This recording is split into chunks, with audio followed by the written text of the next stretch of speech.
This episode of The Phenomenon is sponsored by Winc. Hey everyone, this is Jared from The Phenomenon. I like to enjoy a nice glass of wine from time to time, but I'll admit, when I'm at the store trying to find the perfect bottle, I don't always know how to choose the best option for me. That's why I was pretty excited when I got to try Winc. Winc, that's W-I-N-C, discovers great wines chosen specifically for you and delivers them right to your door every month. Once you take their palate profile quiz, you can just sit back, relax, and have Winc choose the right wines for your personal taste. When you're hiding from the shards and need that glass of wine to calm your nerves, Winc has you covered with their amazing selection. We tried the wines, and not only were they super delicious, but the bottles are a work of art themselves, since Winc also partners up with local artists to design the labels. Go to trywinc.com/phenomenon and enter promo code phenomenon to receive $22 off your first order. Shipping is included when you order 4 bottles or more. That's trywinc, trywinc.com/phenomenon, PHENOMENON. Enter promo code phenomenon, get $22 off, and discover great new wines today.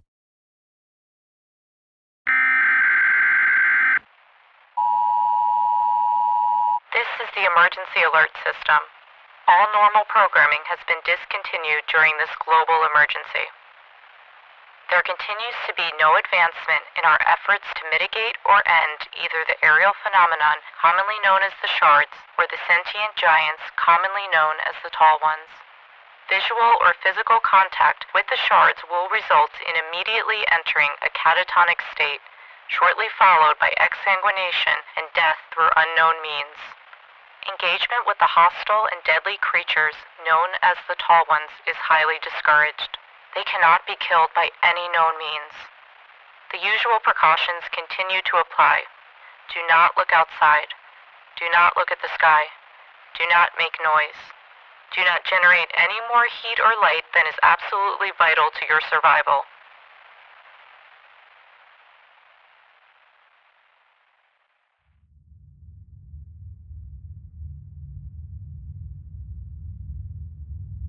You think the shards have lost interest? Well, I can't hear him squirming no more. Is there any way to check? Not really, Doc. Everything's blacked out so far as the windows go. How long has it been? About 3 hours.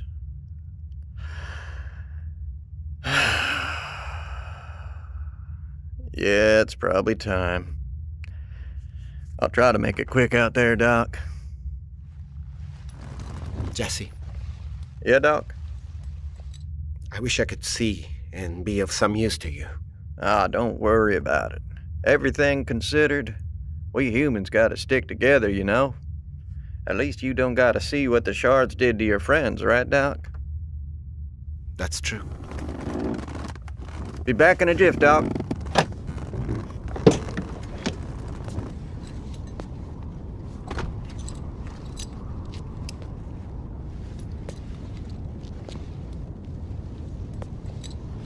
Help! Help! Where are you? Over here. Under the body. Shh, shh, shh. You're alive under there? Yes. Please help. I'm freezing. How are you alive? I don't know what happened. We came outside and all of a sudden they crashed on me and all. It was awful. I know. You don't gotta get into the details. You must have somehow avoided seeing the things. Damn lucky, or you would have wound up just like everybody else here. Are you with Raffi? I found him alone and blinded wandering the halls. He didn't tell me anything about any of y'all till this morning. You don't know what he's done. Yeah, he's told me plenty. I know. We can talk about that later. For now, I gotta get you out of there. You gotta stay quiet and you got to stay calm.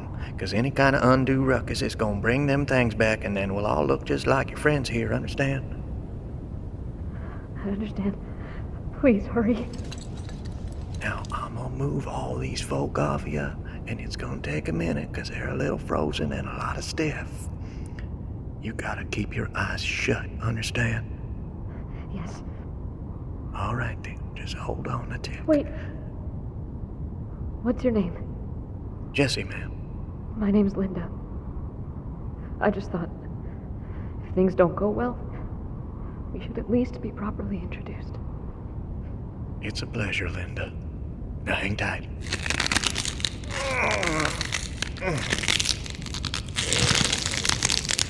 It's loud. Yeah, too loud to go this slow. I think I can get at you now. I'm gonna pull you out in one go and we'll jump right into the truck, okay? Okay. Here, take my hand. Count to 3. 1, 2, 3.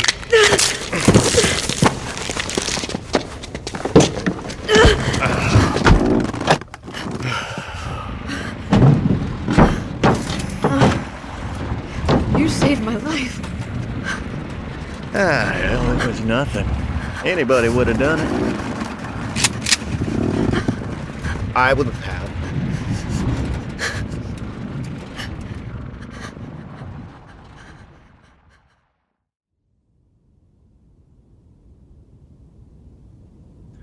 Sir, now that we've lost Hardy and have no idea who the VIP is, what's the plan?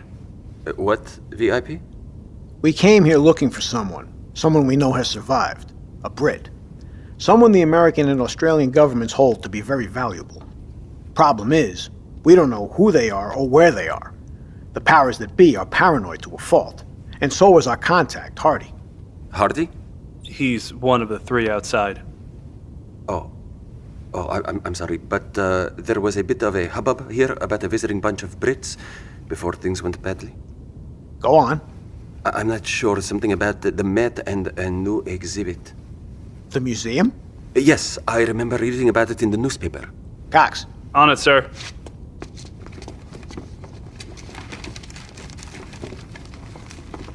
Got one, sir. Let's see. Bingo, British anthropologist.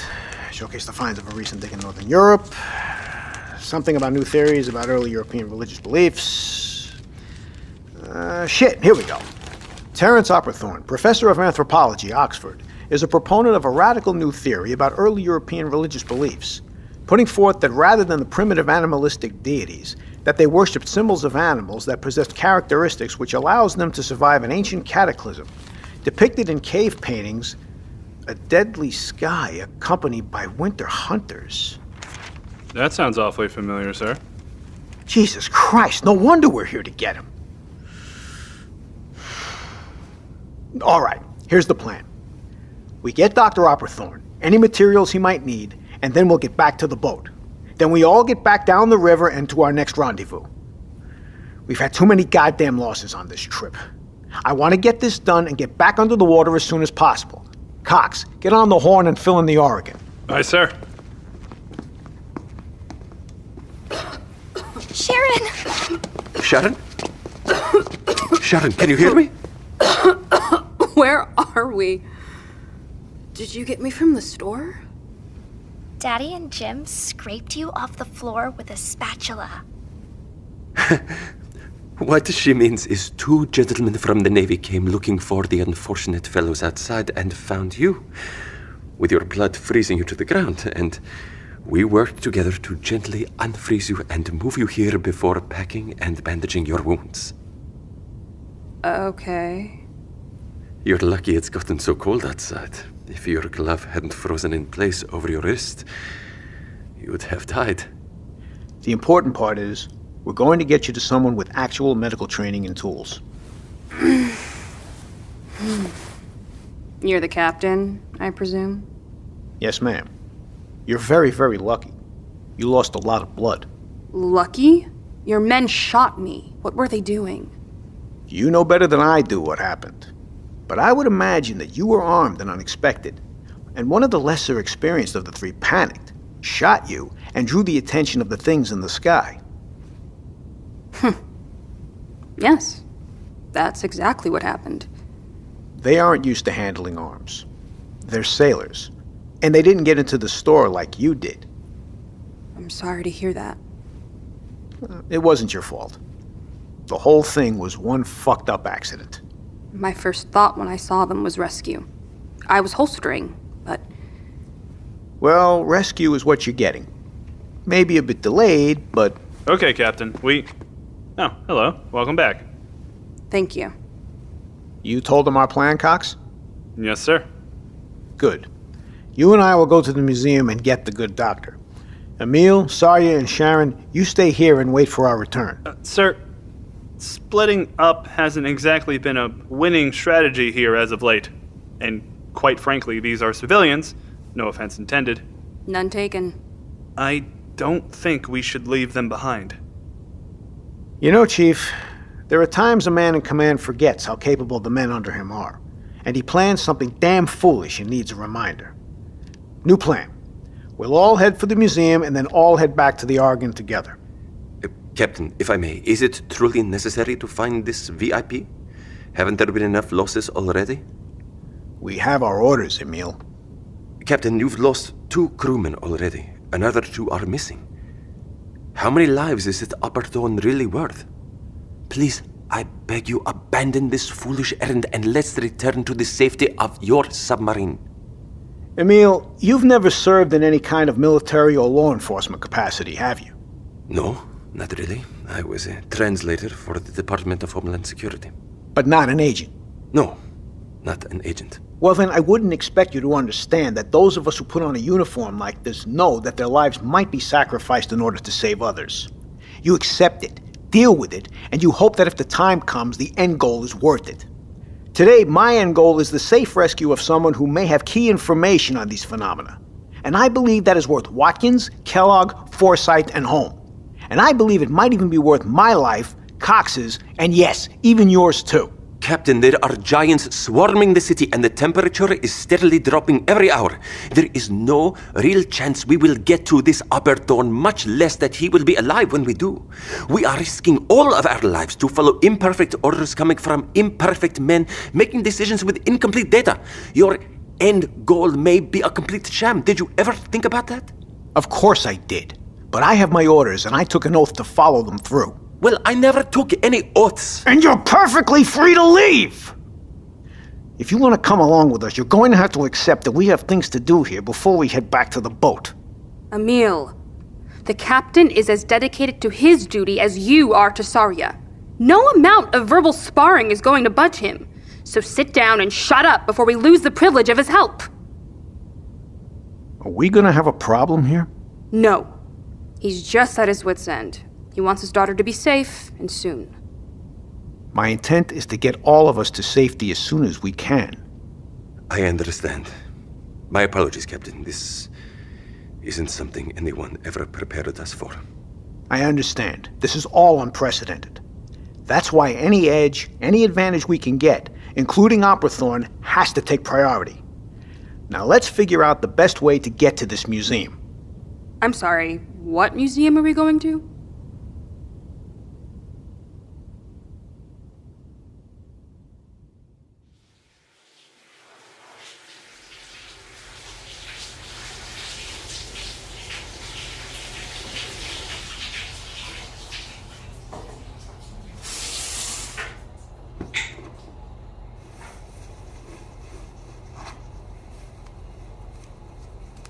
Oh, thank you, Zoe. You have no idea how good that shower felt. I'm sure. So now that you're clean, are you going to tell me how the hell you got here? Yeah, unfortunately, Zoe, I didn't come here to catch up. Sad to say, I didn't even come here for you. I came here for that. My computer? Oh, for its link to your archive. What? What do you need in my archive? I need everything. What could you possibly need a digitized art archive for? Look, I'm not actually at liberty to discuss that right now. Is it for the project? Zoe, the project probably doesn't even know I'm alive. Have you tried reporting in? Look, I haven't had any way of getting in touch with them since day one. Although I definitely have some information they would love to know. Like what? Like they've been led to believe that Japan is a total loss, and that is far, far from the truth. Japan knew this was coming. Maybe not exactly when, but they knew. They knew about the shards, the tall ones, the code, all of it. The shards and the tall ones? Yeah. People have been calling the things in the sky shards as a shorthand, and they've been calling the giants... Tall ones, yeah, I got it. Creative name. Yeah. Well, don't you think our government knows more than they're letting on, too? Oh, I'm sure. But not as much as the Japanese, I don't think. So fill me in. Zoe, I really don't have the time. If you want access to that computer, you start talking. Now. All right. But I've only got the barest understanding of some of it. And some sounds more like legend than history. That's okay. Here, sit. Right. Okay. So, a long time ago in Japan, there was a war. Oh, Jesus. Do you want to hear this or not? Yes, definitely. Go ahead. Thank you. A long time ago, there was a war in Japan, and a wounded samurai took refuge from the weather in a cave on the slopes of Mount Unebi. He was discovered by a hermit who showed the samurai a secret entrance to a series of underground tunnels running into the mountain. The passages led miles down into the dark, and at the bottom, the hermit showed the samurai his secret. An army of frozen beings standing at attention in passages surrounding a central chamber. Giants. And in the center of the chamber was a glowing figure made of crystal. According to the, well, whatever it is, myth, legend, history, the army would awaken only when the skies are about to turn hostile. Okay. Anyway, the hermit was childless, and the samurai honored his request to take guardianship of the cave. His children did as well. And over time, the secret of Mount Unebi was passed through generations and made its way to country's leadership. After World War II, Japan decided it would be, prudent to establish a series of underground shelters. Yeah, the bomb was a game changer. Tons of governments built shelters around that time. Yeah, but these shelters had an alternate use as well. Protection from the giant army? Exactly. The shelter expanded to include specific loyal members of the government, their families, and an elite guard, a military force trained and equipped to carry out covert operations for the good of the country. The force didn't have much to do for, decades until, well... What? Until the army in Mount Unebi woke up.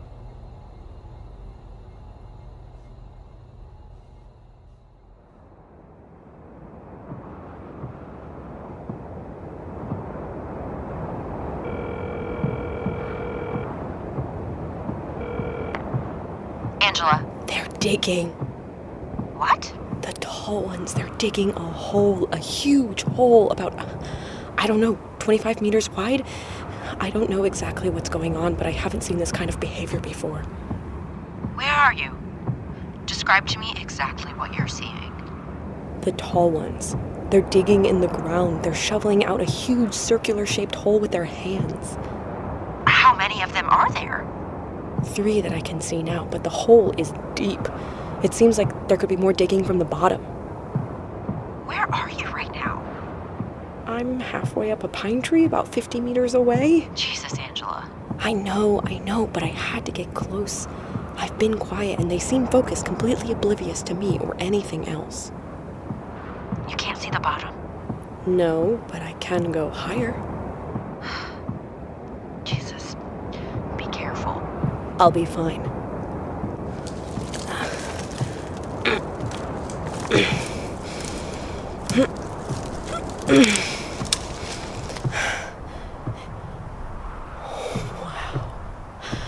What is it?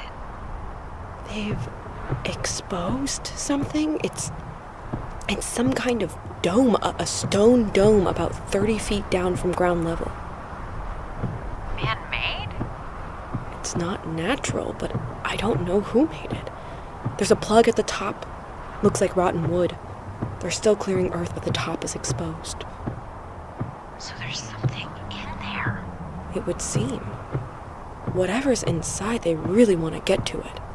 This is new. I'm gonna get this into the right hands. That would be great, but I thought they had you doing surgeries. Sorry. I got lightheaded. okay? Yes. I was saying, I found a solution to that problem. A way to streamline the decision-making process around here. What did you do? Something that I have to sit down. Lucinda? Lucinda! Shit.